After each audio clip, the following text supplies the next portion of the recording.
Chapter 16. My lady. It was not necessary for me to write this letter to you. Rest assured, I will not ask for anything in it, nor will I ask for anything from it. I am not deceiving myself, I don't know the truth of the matter. Since Monsieur Henri entered the restaurant, and I noticed how your face changed, I immediately understood that my hours with you were numbered, and perhaps my words that I addressed to you that evening were nothing but cries of clinging to life. If you were bold in your words and started off with angry words, then I always hope that you will forgive. Just as she undoubtedly forgave the beautiful Queen Semiramis for the slip of the tongue of her prisoner, the day she invited him to a night of bliss in which the beds were laid out and the tables were set, plates of steak were served, lips met on cups, and the fragrance of hooligan wafted from the folds of the clothes. And strands of gold were scattered over the faces until morning broke. Then the Queen's beautiful face changed, and he put the prisoner in shackles, and led him to death while he was dazed, with a remnant of the night's ecstasy still in his head. The one who was undoubtedly soothing, it occurred to that prisoner that he knew that the Queen was having fun, and that the executioner would receive him at the door of her chambers in the morning. He was not deceived, nor did he lose sight of the sword of death, flashing behind the cups. But modern-day queens do otherwise to their captives, everything about them is hidden and masked. She puts on her face that black silk mask that is worn in Parisian, and drags her captive behind her while he is enchanted by the beauty of her Faroese eyes, blooming in black, as if they were two stars rising in the middle of the night. She takes him to a seclusion where they read love pages alone, and the hot face sticks to the rosy face. Then she draws him to the noise of the people and the streets, and he imagines in this dream that they are in Venice during the carnival days, as if everything around them was dancing, as if on their heads were these gold and silver, cardboard crowns, as if green-red, serpentine, paper ropes were pulling their bodies, one to the other in a bond, and the prisoner imagined, while he was immersed in his dreams, that he was close and would not be broken. And we stayed like this, tied to those ropes that took them everywhere. In restaurants, where the vintage burgob is, and in the cinema, where kisses in the dark. Wow. Eating this wasn't love. Who said that? And who allowed the prisoner to doubt? The truth is that he did not see everything hidden on the beautiful face, as she had not yet taken off her mask. But what does it matter? He believes in the sincerity of these two shining roses. And the morning came, the sun rose, the stars set, and the dreamer woke up. He did not find anyone around him, except the road sweepers sweeping the remains of broken cups and torn crowns, and piles of ropes of colored paper, which he thought were capable of binding bodies throughout the years. Where had the Queen gone? He doesn't know. All that remained of her was her black silk mask lying under the feet of the table. Oh, my lady. Why did you do that? And why didn't you tell me the conditions of playing in the first place? If I had known this state of things, all of this would have been easy, but the terrible thing is that I took everything seriously. It is easy for my simple Eastern mentality to live in dreams as well as in facts, and it refuses to believe in things collapsing so quickly. You, without a doubt, knew that all this was nothing but futility that would not last long. And when I thought I was living in the beautiful paradise of earth, you knew that I was living in a ridiculous, vulgar farce. The earth has fallen, pure of soul, pure of heart. It was also descended by the Indian god, Mahadeva, whose story narrates in Indian legends. He came down to earth, as a man of men, he observed the actions of men among men. He met a beautiful girl. He greeted her and asked her about her business. She said that she was a temple dancer. She raised her cymbals, castanets, between her fingers and danced 1,001 dances for him. Then she knelt before him and presented him with flowers, and led him to her residence. There she began to care for him, ignorant of the truth about his situation, and revealed to him a rare and noble heart, despite the filth surrounding him. And they lived in the happiness of earth, for as long as the happiness of earth allowed. One morning the girl woke up and found her lover dead next to her. She wept bitterly over him, and the people and priests came and burned him. As the Indians do with their dead, the girl hurried and threw herself next to him into the flames, which took her up with him to the sky. This is the story of the Indian girl, but the European girl today does otherwise. She is too wise to throw herself into the flame, for the sake of the one she loves. As for the one she does not love, she knows how to make him the flame, which is the firewood that is thrown into the fireplace, to spread heat in its ice-covered home. Really imagine, my lady, that a cold wind had blown over what was between you and Monsieur Henri one day, and I should have realized that your heart at that time was in need of warmth, and I should have known that the place prepared for me was the stove. And that this living fuel must remain until it is completely burned, turns to ash, and its mission is completed, its atoms are swept up and thrown into the air. I do not like, madam, to accuse you of selfishness, but my reproach to you is only one small matter. It would have been better for you to tell me my mission, so that I may burn with knowledge, and benefit others willingly, but you wanted to mock me under your mask so that you could have both pleasures. Don't feel like I'm mad at you. On the contrary, you have the right to make what you made. Life is fun for you. And I love you with pleasure from the bottom of my heart, and I do not regret that heart which I presented to you in respect, so I threw him in the fireplace. It's yours anyway.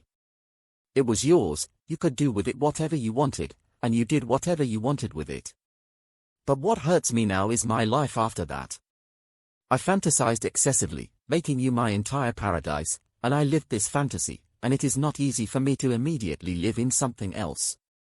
I am like that atheist who was recently expelled from the fold of faith, and then his heart was displaced, not knowing where it resides. He is like a tramp of life's tramps. When the day dawns, he is drawn into the nonsense of the mind, until the night falls, and he takes his heart to the walls of creed, lying on the cornices. My situation is like this now. I know that you are now something as far away from me as the stars, and yet I still live with you.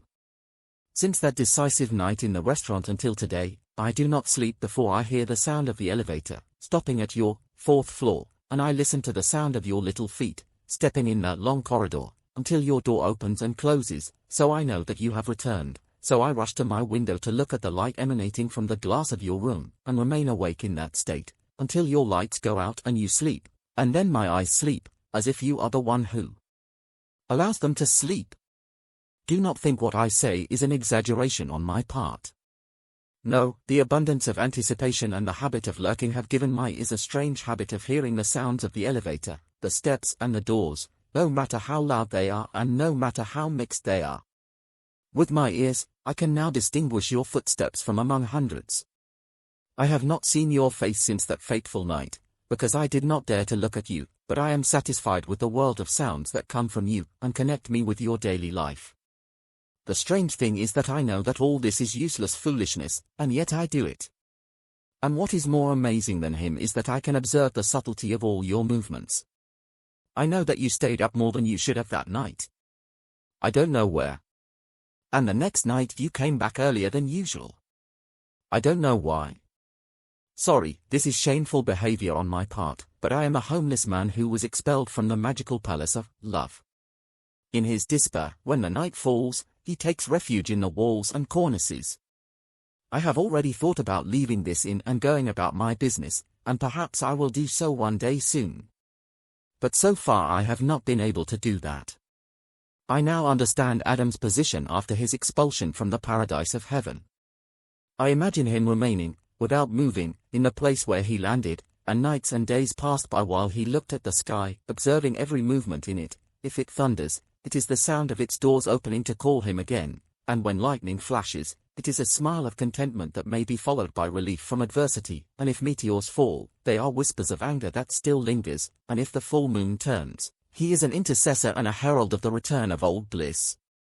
The den of time, and Adam wallowed in his place between despair and hope at that place on the ground, wiping his face on the threshold of bliss, until the life instinct snatched him from this long despair and forced him to rise, so he crawled on the earth and lived as living creatures live. I do not know how long Adam stayed in paradise, and I long to know that, but what I do know for certain is that my paradise lasted for 2 weeks, and I calculated them accurately, by the hour and the minute. From the night we went together to the Eucardi restaurant, to the night I left the Odeon restaurant alone, 2 weeks of bliss, they are all my provision and my treasure. And yet, I have spent a lot of time with you, and I do not have the right to deprive you of all this time.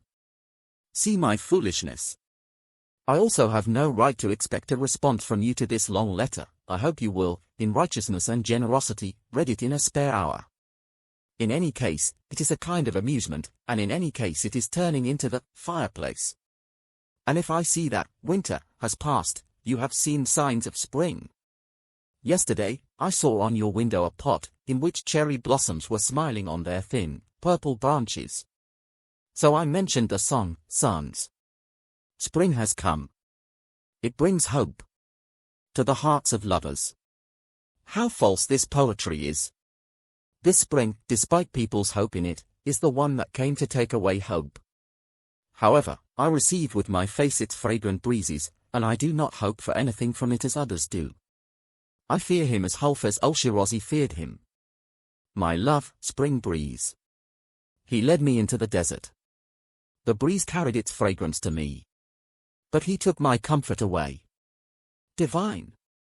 This is beauty. He who has no heart. To fill the hearts of his lovers with sorrow. I knelt in the path that. Her feet are dirty. But it did not come close to me. My pleas and sighs have risen. It disturbed the sleep of birds and flowers. But she didn't open her eyes. Yesterday the cup touched her lips. He said, it gives life. I said, no, she was the one who lent him life. However, if I were in front of her, I burned. When she extinguished my flame with the breath of her lips. How true is this poetry?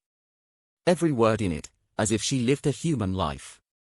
Finally, I ask your permission to put down the pen, because dawn has appeared from the window, and I fear that you will become angry just because I stole your ghost one night.